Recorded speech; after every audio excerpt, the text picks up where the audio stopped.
नमस्कार मित्रांनो, श्रीमंत कट्ट्यावरती आपल्या सर्वांचं पुन्हा एकदा स्वागत आहे। मी सुजित साठे आपल्या सर्वांचं स्वागत करतो।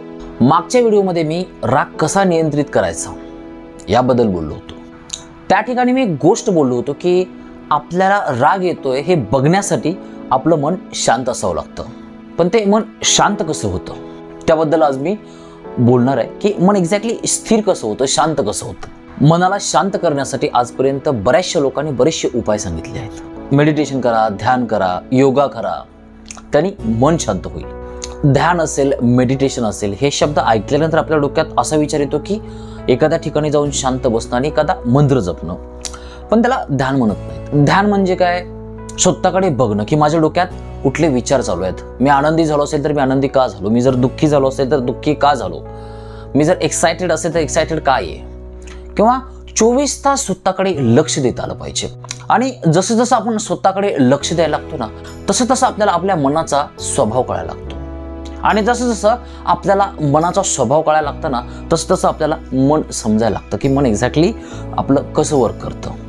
आणि जेव्हा आपल्याला मन समजायला लागतं ना, ते आपोआप आपल्या नियंत्रणात येत असतं। पण हे करत असताना आणखी काही गोष्टींची आपल्याला काळजी घ्यावी लागत असते, कारण हे मी बोलत जरी असलो तर हे एवढं सोपं नाहीये।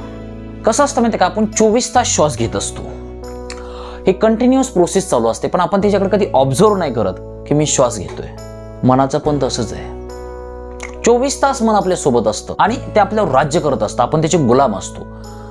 त्यामुळे आपल्याला एक्झॅक्टली लक्षातच येत नाही की एक्झॅक्टली आपल्यासोबत व्हायलंय काय। आणि जेव्हा आपण मनाचा अभ्यास करायला लागतो ना, त्यावेळेस मन आपल्याला हळूहळू समजायला लागतं। मग जसं जसं आपल्याला मन समजायला लागतं तसं तसं ते आपल्या नियंत्रणात यायला लागतं, आपल्याला कळायला लागतं, आणि मग आपण त्या मनाचे मालक होतो। तोपर्यंत मन आपल्यावर राज्य करत असतं, आपल्याला कळत पण नाही। आणि जर मन आपल्या ताब्यात नसेल ना, आपल्याला दुःख होणारच 100%। त्यामुळे आपल्या आयुष्यात ज्याही गोष्टी घडतायत ना, त्या गोष्टींना फक्त बारकाईनं ऑब्झर्व करत राहायचं की एक्झॅक्टली माझ्या आतमध्ये व्हायलंय काय। आणि जसं जसं आपण बघायला लागतो ना, तसं तसं आपल्याला मनाचा स्वभाव कळायला लागतो। आणि मागच्या व्हिडिओमध्ये म्हटल्याप्रमाणे ज्यावेळेस आपण बघायला लागतो ना, त्यावेळेस ते आपोआप शांत होत असतं, ऑटोमॅटिकली ते स्थिर होतं। आणि मग आपल्याला सगळ्या गोष्टी दिसायला लागतात। आपल्या डोक्यात कुठले विचार येत आहेत, जर विचार आले तर ते कुठून आले, आता ते विचारांमुळे आपल्या आयुष्यात एक्झॅक्टली पुढं काय होणार आहे, जर मी नाराज असेल तर नाराज काय आहे, ह्या सगळ्या गोष्टी आपल्याला हळूहळू कळायला लागतात। त्यामुळे जसं जसं आपण बघायला लागतो ना, तसं तसं आपलं मन शांत व्हायला लागतं।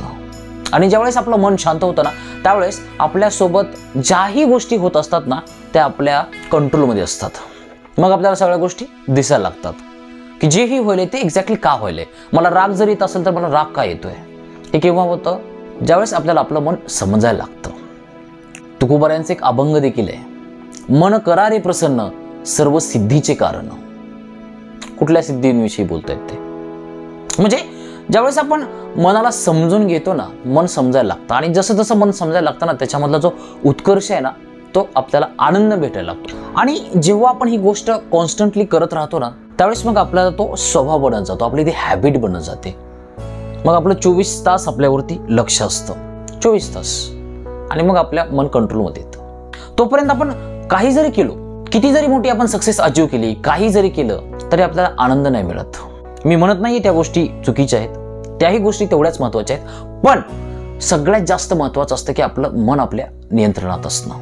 आणि ज्यावेळेस आपलं मन आपल्या नियंत्रणात येतं ना, त्यावेळेस आपण राजा असतो आयुष्याचं। मग हळूहळू आपल्याला कोणाची जास्त गरज नाही लागत, कोणी असलं तरीही ओके, कोणी नसलं तरीही ओके। आणि त्यालाच म्हणतात फ्रीडम।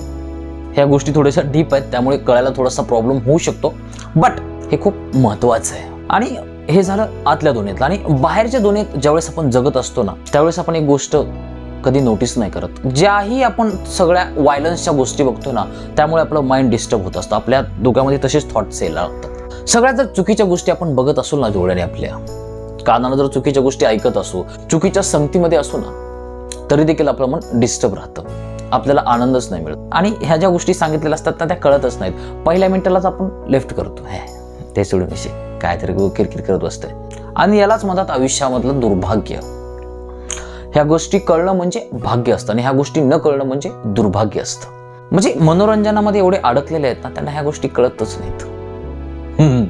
छोट्या छोट्या गोष्टीमध्ये आनंद घेत राहतात ते, पण जर परमनंट आनंद घ्यायचा असेल, जर ॲक्च्युअलमध्ये राजा व्हायचं असेल ना, तर आपल्याला स्वतःवरती काम करावं लागतं. मग कोणी असला तरी ओके, कोणी नसला तरी ओके. आणि ज्यावेळेस आपण असे जगायला लागतो ना, मग आयुष्यामध्ये खरा आनंद येतो.